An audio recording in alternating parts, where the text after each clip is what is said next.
देखो, हम लोगों ने डी ब्लॉक एलिमेंट्स पूरा रीड कर लिया था, एनसीईआरटी भी और रिएक्शंस भी। अब हमें समझना है एफ ब्लॉक एलिमेंट्स। देखो, एफ ब्लॉक एलिमेंट्स में जो उनका पीडीएफ है उसी को रेफर करना, क्योंकि उसमें बहुत शॉर्ट में सारी चीज़ कंसाइज करके दी हुई है। एनसीईआरटी पढ़ने का बस रीज़न ये है कि जो इस बार नीट का पेपर आया था स्टेटमेंट वाइज, वैसा पेपर वैसे स्टेटमेंट अगर सीयूटी में आए तो पता हो कि हाँ किस तरह से मुझे इसे टैकल करना है, क्योंकि जो एनसीईआरटी में लिखा हुआ है डायरेक्टली स्टेटमेंट, वही डायरेक्टली स्टेटमेंट वहाँ पर आएगा। ठीक है, तो इस वजह से जो भी यहाँ पर स्टेटमेंट रहेंगे, जो भी असर्शन रीजन टाइप क्वेश्चन रहेंगे, उन सबको मार्क कर लेना और उसको रीड आउट करना। ठीक है, और जब रिवाइज करना हो तो वो पीडीएफ वो कर सकते हो। ठीक है, तो एफ ब्लॉक एलिमेंट जो होते हैं वो कंसिस्ट करते हैं दो सीरीज को। पहला जो सीरीज होता है दैट इज लेंथेनॉइड्स, और दूसरी जो सीरीज होती है दैट इज एक्टिनॉइड्स। ठीक है, जो लेंथेनॉइड्स होते हैं दे वर द 14 एलिमेंट्स जो फॉलो करते हैं लेंथेनियम को। देखो, एक बात जो ध्यान रखनी है वो ये है कि तो जो लेंथेनॉइड्स है उसका जो पहला एलिमेंट है दैट इज लेंथेनियम, जो एक्टिनॉइड्स है उसका जो पहला एलिमेंट है दैट इज एक्टिनियम। दोनों ही मेरे पास क्या होते हैं, एफ ब्लॉक के एलिमेंट्स नहीं होते, दोनों ही मेरे पास डी ब्लॉक के एलिमेंट्स होते हैं। तो स्टेटमेंट ये भी पूछी जा सकती है कि lanthanum and actinium are the F block elements, तो no they were not, they were the D block elements. ठीक है, बस यहाँ से इनसे सीरीज स्टार्ट होती है, इस वजह से हमें ऐसा लगता है कि लेंथेनियम एक्टिनियम भी एफ ब्लॉक एलिमेंट्स ही हैं, लेकिन ये एफ ब्लॉक एलिमेंट्स नहीं है। ठीक है, because lanthanum closely resembles the lanthanoid, it is usually included in any discussion। जो lanthanum होता है वो रिजेंबल करता है क्लोजली लैंथेनॉइड्स को, इस वजह से हम ये बातते हैं कि जो lanthanum है that is also a D block F block elements, but in reality it is a D block element. ठीक है, then we have for which the general symbol Ln is used, Ln से donate करते हैं इसको। Similarly, a discussion of the actinoids includes actinium beside the 14 element constituting the series। ऐसे ही हम actinium को भी ले लेते हैं 14 elements के साथ साथ। The lanthanoids resemble one another more closely than to the members of ordinary transition element in any series। जो lantanoids होते हैं वो एक दूसरे को बहुत closely resemble करते हैं बाकी किसी भी series से अगर compare करो तो। ठीक है, इनके पास जो होता है सिर्फ एक ही ऑक्सीडेशन स्टेट होती है, और उनकी जो केमिस्ट्री होती है वो provide an excellent opportunity to examine the effect of small changes in size and nuclear charge along a series of otherwise elements. ठीक है, तो यहाँ पर स्टेबल ऑक्सीडेशन स्टेट है, तो जो चेंजेस हो रहे हैं साइज में, जो चेंजेस हो रहे हैं न्यूक्लियर चार्ज में, वो बहुत अच्छे से बहुत जेंटली हम वो कर सकते हैं, एग्जामिन कर सकते हैं। ठीक है, ऑन दी अदर हैंड जो केमिस्ट्री होती है एक्टिनॉइड्स की वो क्या होती है मेरे पास, कॉम्प्लिकेटेड होती है। क्यों कॉम्प्लिकेटेड होती है, क्योंकि यहाँ पे wide range of oxidation state देखने को बोलते हैं। ठीक है, तो अभी बोर्ड्स में तो कॉमन ये क्वेश्चन था कि लेंथेनॉइड्स और एक्टिनॉइड्स में डिफरेंस बताओ। तो लेंथेनॉइड्स क्या है, मेरे पास सिंगल ऑक्सीडेशन स्टेट है, स्टेबल ऑक्सीडेशन स्टेट है, और ये जो है वो wide range of oxidation state show करते हैं। ठीक है, in these element and partially because the radio activity create special problem. ऐसा होता क्यों है, क्योंकि जो मेरे पास एक्टिनॉइड्स होते हैं वो रेडियो एक्टिव इन नेचर होते हैं, लेंथेनॉइड्स जो होते हैं वो नॉन रेडियो एक्टिव होते हैं, वहीं एक्टिनॉइड्स जो होते हैं वो क्या होते हैं, रेडियो एक्टिव होते हैं। In their study the two series will be discussed separately, मतलब दोनों को अलग अलग ही हम समझेंगे। सबसे पहले हम समझेंगे किसको, लेंथेनॉइड्स को। The name, symbol, electronic configuration of atomic and some ionic state in atomic and ionic radius of lanthanum and lanthanoids are given in the table. ठीक है, अब टेबल के थ्रू हम समझेंगे लेंथेनॉइड्स के बारे में जो भी हमें इंफॉर्मेशन जाननी है। ठीक है,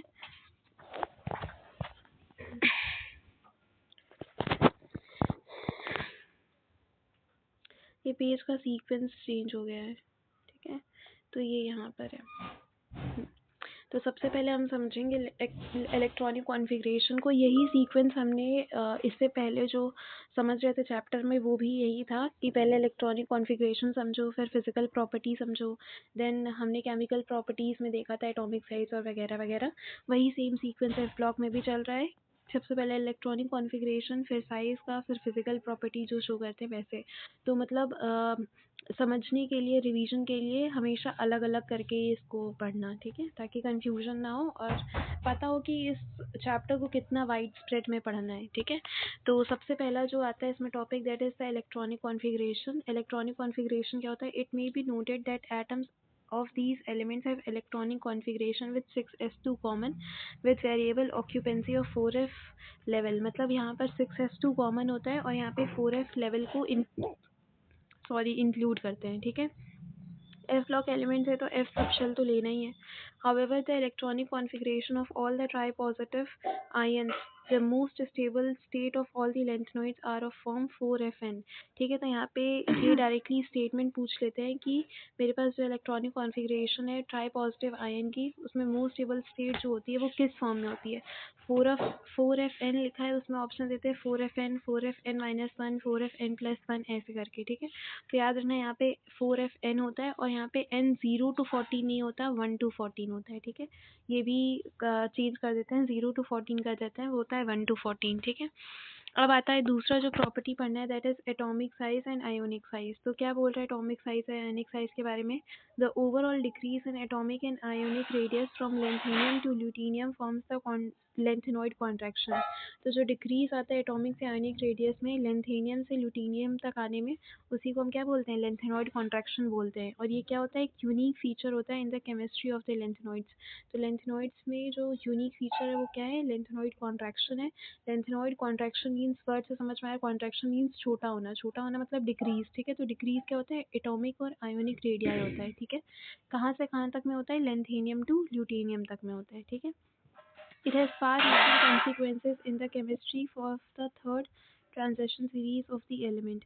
The decrease in atomic radii derived from the structure of the metals is not clear quite regular as it is regular in M3 positive ion. तो जितना ज़्यादा atomic radii का जो order है वो क्लियर M3 पॉजिटिव आयंस के लिए उतना बाकी आयंस के लिए नहीं है. ठीक है, this contraction is of course similar to that observed in the ordinary transition series and is attributed to the same cause, the imperfect shielding of one electron by another in the same subshell. ठीक है, तो इसमें जो change आता है वो imperfect shielding की वजह से आता है, एक इलेक्ट्रॉन जो दूसरे इलेक्ट्रॉन पे करता है उस वजह से. ठीक है, however the shielding of one 4f electron by another is less than the 3d electron by another with the increase in nuclear charge along the series. There is fairly regular decrease in the sizes with increasing atomic number. ठीक है, तो इसमें पूरा जो यहाँ पे कहानी दी हुई थी, उस कहानी में सिर्फ ध्यान रखने वाली बात जो ये है वो ये है कि यहाँ पे लेंथेनॉइड कॉन्ट्रैक्शन होता है, कहाँ से कहाँ तक में होता है और उसमें होता क्या है. और दूसरी बात जो ध्यान रखनी थी वो ये याद रखनी थी कि जो शील्डिंग होती है 1f इलेक्ट्रॉन की, वो is by another is less than the d electron.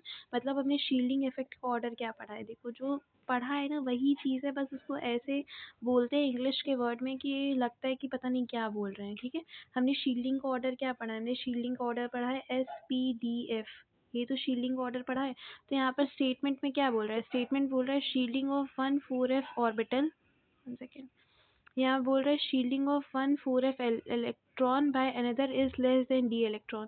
तो हमने शील्डिंग के ऑर्डर में पढ़ा ना कि d का ज़्यादा होता है f से, तो वही चीज़ तो बोला कि शील्डिंग जो f इलेक्ट्रॉन की है वो लेस देन है किससे, d इलेक्ट्रॉन से. वही स्टेटमेंट में लिखा है. तो अगर शील्डिंग का ऑर्डर पता है तो ये स्टेटमेंट आइडेंटिफाई की जा सकती है कि सही है कि गलत है. ठीक है, तो स्टेटमेंट ध्यान रखना है, लेकिन उसको अगर जो कॉन्सेप्ट है उससे समझोगी तो हर एक स्टेटमेंट याद करना नहीं पड़ेगा. ठीक है, हमने शील्डिंग का ऑर्डर पीरियोडिक टेबल में ही याद कर लिया है, तो शील्डिंग का वही ऑर्डर यहाँ पे भी है, बस स्टेटमेंट फॉर्म में. ठीक है, तो यहाँ पे क्या बोल रहा है, then d electron by another with the increase in nuclear charge along the series there is fairly decrease in the sizes with increasing atomic number. तो जैसे जैसे एटॉमिक नंबर बढ़ता है वैसे वैसे साइज डिक्रीज करता है. ये तो हमने पूरे पीरियोडिक टेबल में देखा है. जैसे भी हम टॉप से बॉटम आते हैं तो क्या होता है, एटॉमिक नंबर बढ़ रहा है, एटॉमिक नंबर बढ़ रहा है, तो जो मेरे पास साइज है वो क्या हो रहा है, एटॉमिक नंबर बढ़ता है तो मेरे पास साइज जो होता है वो डिक्रीज होता है. ठीक है, जैसे हमने पढ़ा है कि जो मेरे पास है लीना की रब से फरियाद, lithium, sodium, potassium, rubidium, cerium, तो नीचे आते जा रहे हैं तो क्या हो रहा है, साइज बढ़ रहा है. तो वही चीज़ यहाँ पे बताया है कि हम जैसे जैसे वो एटॉमिक नंबर इंक्रीज करते हैं वैसे वैसे साइज जो होता है वो डिक्रीज करता है. ठीक है, the cumulative effect of the contraction, cumulative मतलब सम होता है, of the contraction of the lanthanoid series known as lanthanoid contraction. तो जो क्यूमुलेटिव इफेक्ट होता है लेंथेनॉइड्स का उसी को हम क्या बोलते हैं, लेंथेनॉइड कॉन्ट्रैक्शन बोलते हैं. causes the radius of the members of the third transition series is to be very similar to those of the corresponding members of the second series. अब देखो यहाँ पे क्वेश्चन क्या पूछेगा, डायरेक्टली क्वेश्चन ये पूछेगा कि जो मेरे पास थर्ड सीरीज के एलिमेंट्स हैं वो सिमिलर हो जाते हैं सेकेंड सीरीज के एलिमेंट से, क्यों, रीज़न क्या है, लेंथेनॉइड कॉन्ट्रैक्शन जो यहाँ पर बता दिया. ठीक है, तो लेंथेनॉइड कॉन्ट्रैक्शन की वजह से जो थर्ड ट्रांजिशन सीरीज होती है वो वेरी सिमिलर हो जाती है सेकंड ट्रांजिशन सीरीज से। The almost identical radii of zirconium and hafnium, well known example है जिरकोनियम हॉफनियम का आता ही है। कभी कभी ये भी पूछ लेते हैं कि जिरकोनियम का रेडियस क्या है, इसका क्या है, तो याद रखना जिरकोनियम का 160 पिकोमीटर है और इसका 159 पिकोमीटर है। ये कंसीक्वेंस किसका है, लेंथेनॉइड कॉन्ट्रैक्शन का है। लेंथेनॉइड कॉन्ट्रैक्शन क्या होता है मेरे पास, लेंथेनॉइड कॉन्ट्रैक्शन मीन्स ये होता है कि जब मेरे पास 4f में इलेक्ट्रॉन्स पहले फिल हो जाते हैं बिफोर द 5d इलेक्ट्रॉन्स, तब मेरे पास आता है लेंथेनॉइड कॉन्ट्रैक्शन। अभी इसकी डेफिनेशन भी आगे दी रहेगी, लेकिन ये याद रखना है कि लेंथेनॉइड कॉन्ट्रैक्शन की वजह से ही मेरे पास एक्टीनियम जिरकोनियम और हॉफनियम का जो रेडियस है वो इक्वल हो जाता है। ठीक है, थर्ड सीरीज और सेकंड सीरीज की जो मेरे पास सिमिलरिटी है वो क्यों आती है, लेंथेनॉइड कॉन्ट्रैक्शन की वजह से ही आती है। तो यहाँ पे दो रीज़न हो गए, पहला जिरकोनियम हॉफनियम वाला, फिर थर्ड और सेकंड ट्रांजिशन सीरीज वाला, और दोनों में रीज़न सेम है, दैट इज लेंथेनॉइड कॉन्ट्रैक्शन। ठीक है, तो असर्शन रीजन में भी पूछ सकते हैं, स्टेटमेंट में भी पूछ सकते हैं। ठीक है, in nature and for the difficulty faced in their separation. अब आगे मेरे पास, तो पहला हमने इलेक्ट्रॉनिक कॉन्फ़िगरेशन पढ़ लिया, एटॉमिक आयनिक साइज पढ़ लिया। अब हम पढ़ने जा रहे हैं ऑक्सीडेशन स्टेट। ठीक है, ऑक्सीडेशन स्टेट क्या होता है, in the lanthanoids that is La2, La ये 2 मतलब क्या होता है ऑक्सीडेशन स्टेट, Ln3 मतलब क्या है Ln की +3 ऑक्सीडेशन स्टेट, अ प्रीडोमिनेंट स्पीशीज। ठीक है, however occasionally +2 and +4 ions in solution or in compound are also obtained।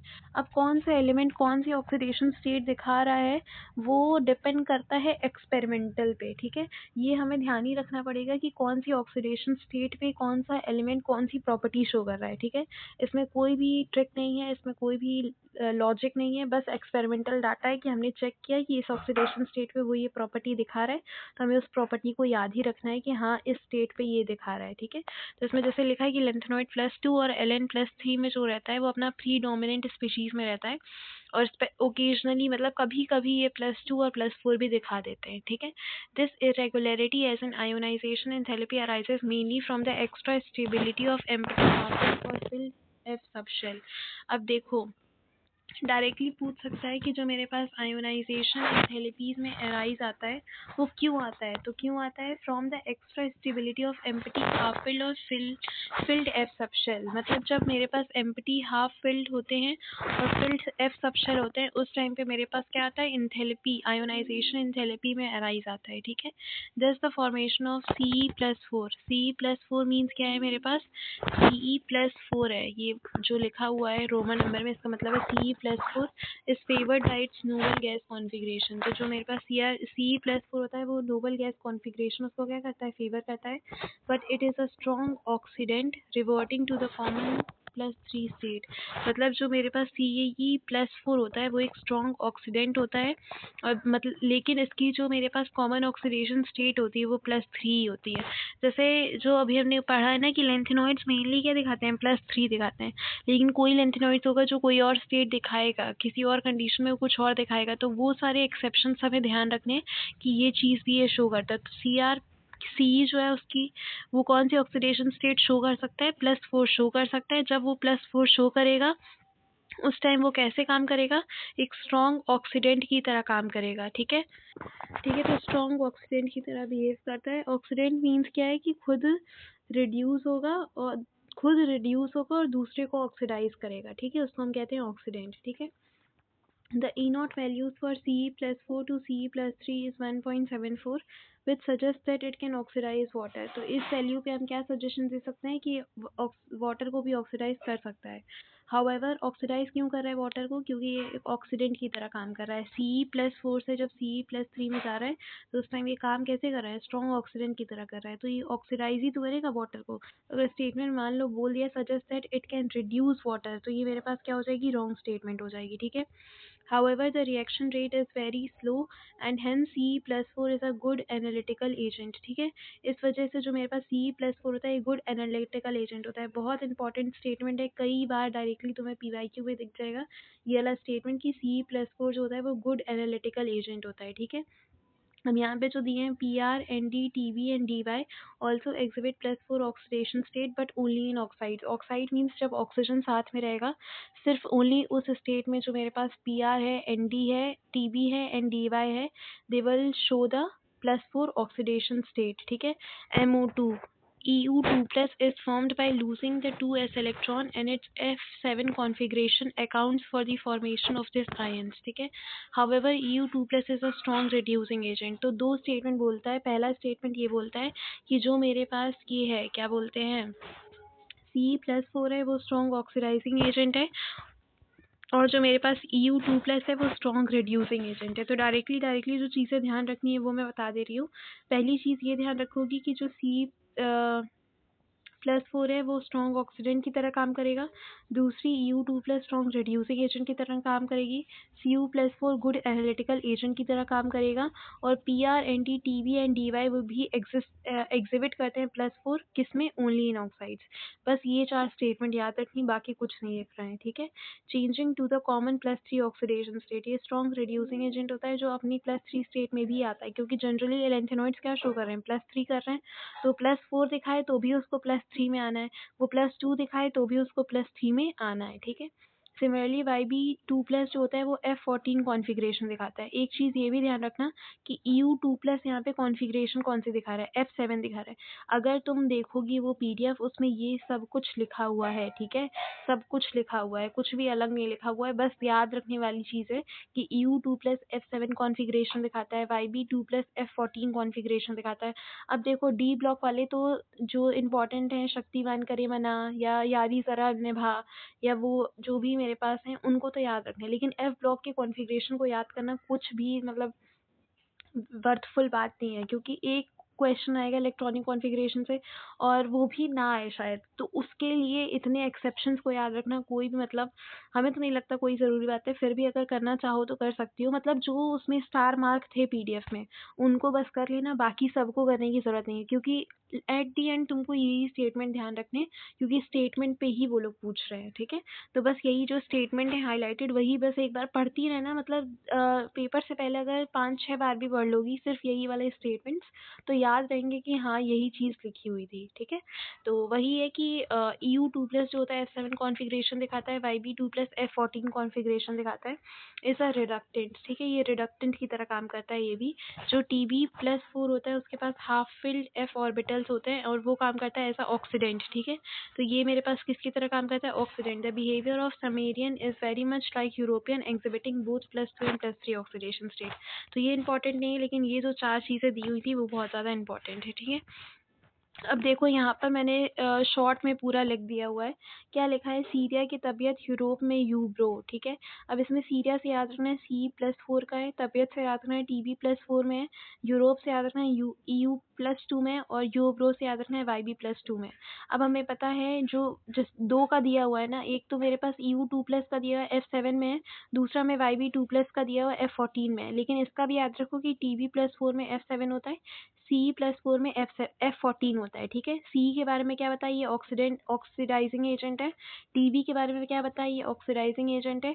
EU के बारे में क्या बताया, रिड्यूसिंग एजेंट है. और इसके बारे में एक बात और बताया, दैट इज़ ये क्या है मेरे पास, एक गुड एनालिटिकल एजेंट है. सिर्फ इतनी ही चीज़ तुम्हें याद रखनी है, बाकी कुछ ये सारे स्टेटमेंट इसमें ही कवर हो जाएंगे. कौन सा ऑक्सीडाइजिंग एजेंट है, कौन सा रिड्यूसिंग एजेंट है, बस बाकी कुछ भी नहीं. ठीक है. तो बस यही इतना याद रखना है, बाकी तो मतलब ये याद रखना पड़ेगा, ये वाली जो चीज़ है उसको ध्यान रखना पड़ेगा. ठीक है. तो एक तो इसमें इलेक्ट्रॉनिक कॉन्फ़िगरेशन में ये 4Fn वाली लाइन, एटॉमिक साइज में ये जो मेरे पास लैंथेनॉइड कॉन्ट्रैक्शन की वजह से आयोनाइजेशन एनर्जी और जिरकोनियम और हॉफनियम का इक्वल हो जा रहा है वो. और यहाँ पे ऑक्सीडेशन स्टेट में ये वाला सीरियम वाला जो यहाँ पर दिया हुआ है, सीरिया की तबीयत यूरोप में यूरो. ठीक है. इसको याद रखना है, बाकी कुछ नहीं. ये ना नेक्स्ट पेज. हाँ. फिर हमारे पास आ जाता है, ये देखो इलेक्ट्रॉनिक कॉन्फ़िगरेशन यहाँ पर दी हुई है, वही चीज़ यहाँ पर है. ठीक है. वही इलेक्ट्रॉनिक कॉन्फ़िगरेशन दी है, रेडियाई दिया है, सिंबल दिया है, ये दिया है. अब देखो यहाँ पे रेडियाई एक्सपेरिमेंटल निकाला है. अब इसी के बारे में बात करके यहाँ पर वहाँ पर पीछे इसी पे क्वेश्चन देते रहेंगे. ठीक है. तो ये सब एक्सपेरिमेंटल डाटा है जिसको हम क्या कर सकते हैं, सिर्फ याद ही कर सकते हैं, बाकी हमारे पास इसका इफ बट कुछ नहीं है. ठीक है. अब इसमें क्या होता है, only electrons outside zirconium. General characteristics क्या होते हैं इसके, all the lanthanoids are silvery white soft solid and in tarnish rapidly in air. ठीक है. तो सारे लैंथेनॉइड्स जो होते हैं वो वाइट सॉफ्ट सिल्वरी होते हैं. ठीक है. हार्डनेस क्या होती है, बिकॉज विद इंक्रीजिंग ठीक है। तो इसके जनरल कैरेक्टरिस्टिक पे क्या दिया हुआ है कि ये सिल्वरी वाइट सॉफ्ट सॉलिड होता है और ये टार्निश रहता है रैपिडली इन एयर। ठीक है। The hardness increases with increasing atomic number, जिसमें एग्जांपल दिया है समेरियन स्टील हार्ड होता है, there melting point range between 1000 to 12,000 kelvin. ठीक है। तो ये सब जनरल कैरेक्टरिस्टिक्स हैं, इसमें कुछ वैसा तो आता नहीं है, आने वाला पोर्शन वही वाला था, लेकिन फिर भी इसमें क्या होता है हार्डनेस इंक्रीज करती है जैसे जैसे एटॉमिक नंबर बढ़ता है। मतलब मान लो जो नीचे वाले एलिमेंट्स हैं तो उनका जो मेरे पास रहेगा हार्डनेस वो क्या रहेगा, ज़्यादा रहेगा। जैसे इसमें मेरियन का बता रहा है कि वो स्टील हार्ड होता है। ठीक है। The melting point range between 1000 to 12,000 kelvin, मतलब इनके मेल्टिंग पॉइंट्स का भी जो रेंज होता है वो ज़्यादा रहता है, लेकिन जो सेमेरियन मेटल है उसका मेल्टिंग पॉइंट मेंशन किया हुआ है। ठीक है। They have typical metallic structures and are good conductors of heat and electricity. ये जो होते हैं वो मेटल्स होते हैं, तो जनरल सी बात है कि ये जो होंगे वो मेरे पास क्या होंगे, गुड कंडक्टर्स होंगे, किसके, हीट एंड इलेक्ट्रिसिटी के। Density and other properties change smoothly except for EU and YB and occasionally for SM and TM। ठीक है। तो ये वाला जो स्टेटमेंट डेंसिटी वाला है वो टेस्ट सीरीज में मैंने देखा है, आता है।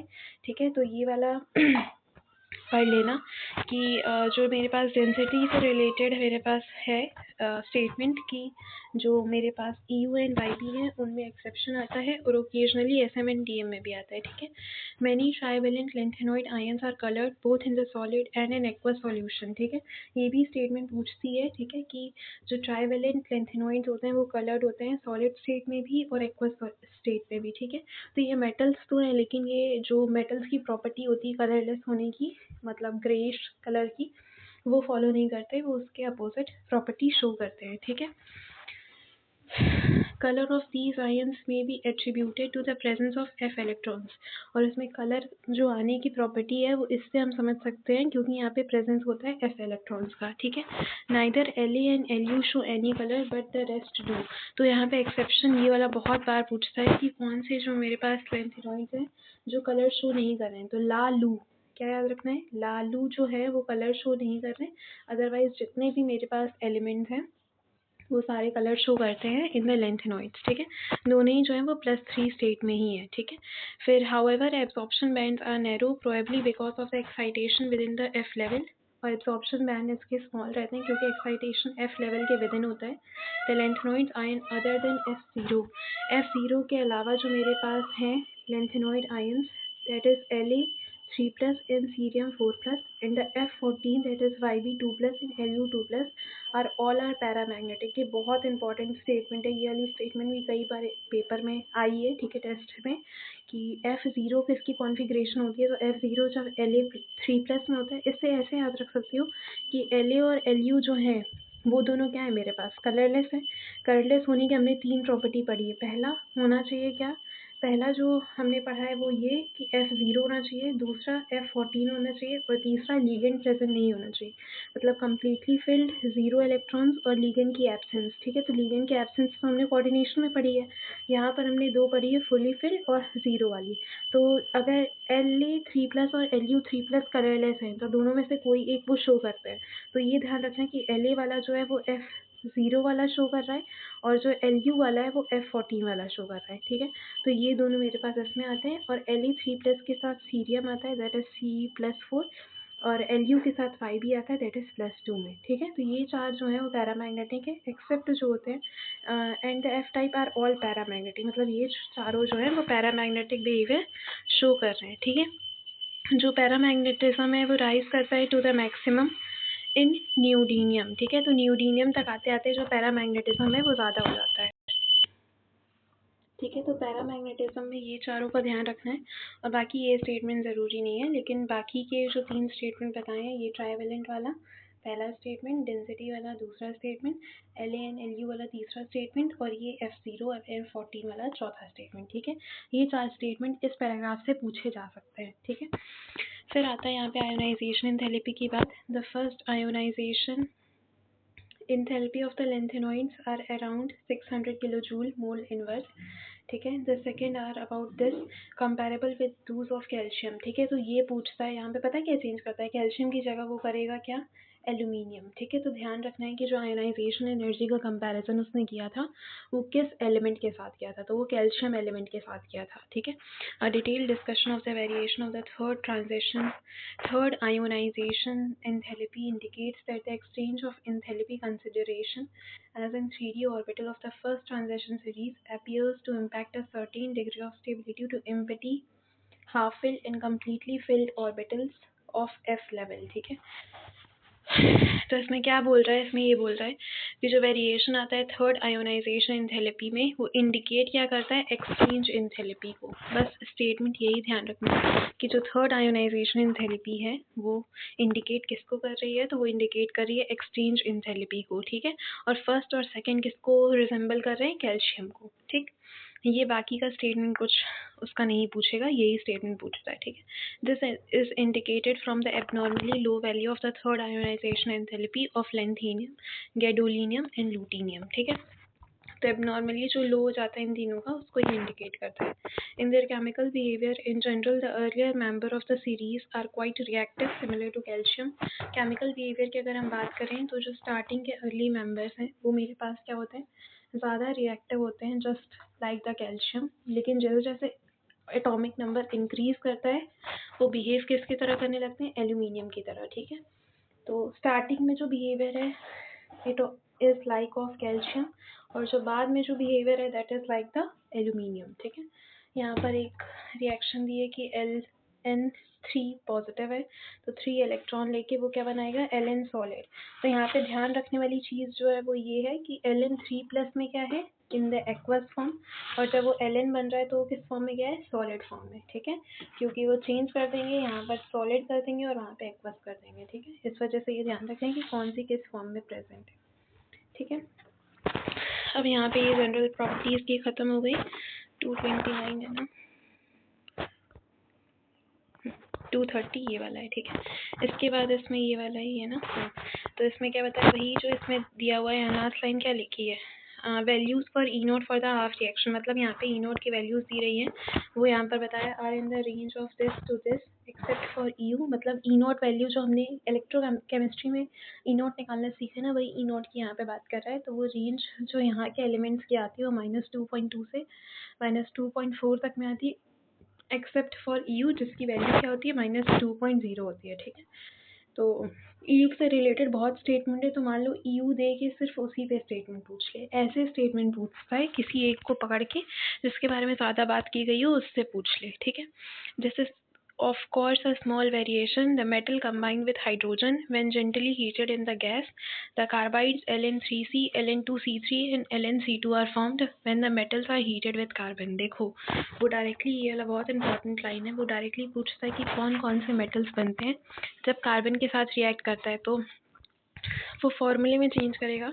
जैसे यहाँ पे क्या है, Ln3C, Ln2C3, Ln C2, तो Ln2C2 कर देगा, Lnc3 की जगह C4 कर देगा, Lnc3 कर देगा, इस तरह से वो चेंज करता है। ठीक है, तो ये ध्यान रखना है कि यहाँ पर फॉर्मूले में क्या बना है, एक Ln3C है, Ln2C3 है, Lnc2 है। ठीक है, क्योंकि ये पूछता है कि मेटल्स जब हीट करके कार्बन के साथ बनते हैं तो वो क्या बनाते हैं लेंथेनॉइड्स में। ठीक है, ये लिबरेट करते हैं hydrogen from dilute acids and burn in halogens to form halides. तो ये भी स्टेटमेंट याद रखना कि ये जो बने मेरे पास वो किसके साथ लिबरेट होते हैं, हाइड्रोजन गैस लिबरेट करते हैं कब, जब वो डाइल्यूट एसिड के साथ बर्न होते हैं हेलोजन में और वो फॉर्म करते हैं क्या, halides. They form oxides that is M2O3 and hydroxide that is MOH3। Oxides means क्या होता है, जब ऑक्सीजन सिर्फ है, हाइड्रोक्साइड मीन्स जब OH के साथ रहे। ठीक है, the hydroxides are definite compounds not just hydrated oxides. ये बहुत इंपॉर्टेंट स्टेटमेंट है, टेस्ट सीरीज में बहुत बार पूछते हैं कि जो हाइड्रोक्साइड्स हैं, ठीक है, वो डेफिनाइट कंपाउंड होते हैं या जस्ट हाइड्रेटेड ऑक्साइड होते हैं। ठीक है, they are basic like alkaline earth metal oxides and hydroxides. ठीक है, तो मतलब इनकी जो ऑक्साइड्स एंड हाइड्रोक्साइड्स हैं वो बेसिक नेचर में होती हैं। ठीक है, फिर क्या बोल रहा है, they are basic just like alkaline earth metal oxides and hydroxides. मतलब यहाँ पे भी जो ऑक्साइड्स एंड हाइड्रोक्साइड्स बन रही हैं वो मेरे पास क्या है, बेसिक हैं, जैसे एल्कलाइन अर्थ मेटल की होती हैं। The best single use of the lanthanoid is for the production of alloy steels for plates and pipes. तो लेंथेनॉइड का बेस्ट यूज क्या होता है, प्रोडक्शन ऑफ एलॉयज़, ठीक है। वेल नोन एलॉयज़ होता है मिस्ट मेटल, कई बार पूछा है मिस्ट मेटल किससे बना हुआ है, ठीक है। तो ये कौन से लेंथेनॉइड मेटल्स को लेके बनता है, 95% आयरन एंड 5% ट्रेसेस, ठीक है। तो यहाँ पे याद रखना SCCA एल्यूमिनियम, ठीक है। सिलिकॉन, कार्बन, कैल्शियम, एल्यूमिनियम से मिलकर जो मेरे पास ट्रेसेस है इसके बनते हैं, और 95% आयरन से बनता है, ठीक है। A good deal of mist metal is used in Mg based alloy to produce bullet, shell and lighter flint. ये इसका यूज़ नहीं पूछता, लेकिन इसका कंपोजिशन पूछता है कि ये बना कैसे है, ठीक है। Mixed oxides of lanthanoids are employed as catalyst in petroleum cracking industries. जो मिक्स्ड ऑक्साइड्स होती हैं वो पेट्रोलियम क्रैकिंग में यूज़ होती है। Some individual L N oxides are used as phosphorus in television screens and similar fluorescenting surface, ठीक है। तो स्टार्टिंग में क्या बताया इसने, इलेक्ट्रॉनिक कॉन्फ़िगरेशन बताई, एटॉमिक साइज़ का बताया, आयोनिक और आयोनाइजेशन एंथैल्पी का कंपैरिजन किया, जो मेरे पास केमिकल प्रॉपर्टीज़ थी उनको बताया, और लास्ट में यूजेस पे ख़त्म कर दिया। यूजेस में सिर्फ यही जो मिस्ट मेटल बना है उसको पढ़ना है, बाकी ये वाला ध्यान देना है। देखो, एक तो ये कि ये मेरे पास कंपाउंड बनते हैं, दूसरा यहाँ पे ये ध्यान रखना जो हाइड्रोजन गैस है वो इवॉल्व कहाँ पे हो रही है, पहला जब H2 के साथ रिएक्शन कर रहे हैं तब, और दूसरा जब एसिड के साथ रिएक्शन कर रहे हैं तब। क्योंकि पूछता है, CUET का ही PYQ है, पूछेगा कि हाइड्रोजन गैस कहाँ पे इवॉल्व होती है। तो हाइड्रोजन गैस दो केस में इवॉल्व होती है, पहला जब रिएक्शन करती है किसके साथ, एसिड के साथ, और दूसरा जब रिएक्शन करती है H2O के साथ, ठीक है। यहाँ पर ये ध्यान रखने वाली बात है कि जो मेरे पास कार्बन के साथ रिएक्शन करता है तो सिर्फ LnC2 बनता है, ठीक है। N के साथ रिएक्ट करता है तो LnN बनता है, सल्फर के साथ Ln2S3 बनता है, O2 के साथ Ln2O3 बनता है, और हेलोजन के साथ LnX3 बनता है, ठीक है। तो ये रिएक्शन ध्यान रखना, और इससे जो मोस्ट इम्पॉर्टेंट चीज़ है वो कि एसिड और H2 के साथ मिलके हाइड्रोजन गैस बना रहा है, ठीक है। तो यहाँ पर ख़त्म हो जाता है लेंथेनॉइड्स। अभी एक्टिनॉइड्स का मैं अभी उसका भी रिकॉर्ड करके भेज देती हूँ, ठीक है। तो लेंथेनॉइड्स में बस जो स्टेटमेंट बताई है उसको पढ़ना, बाकी PDF ही रेफ़र करना कि उसमें कैसे रिएक्शन दी हुई है, कैसे उसमें सॉल्यूशन दिया हुआ है, ठीक है। Happy new year to you and your family, ठीक है। और मतलब खुश रहो, जो भी चाहती हो तुम्हें अपनी ज़िंदगी में मिले, ठीक है। वेल विशेस है मेरी तुम्हारे साथ, ठीक है।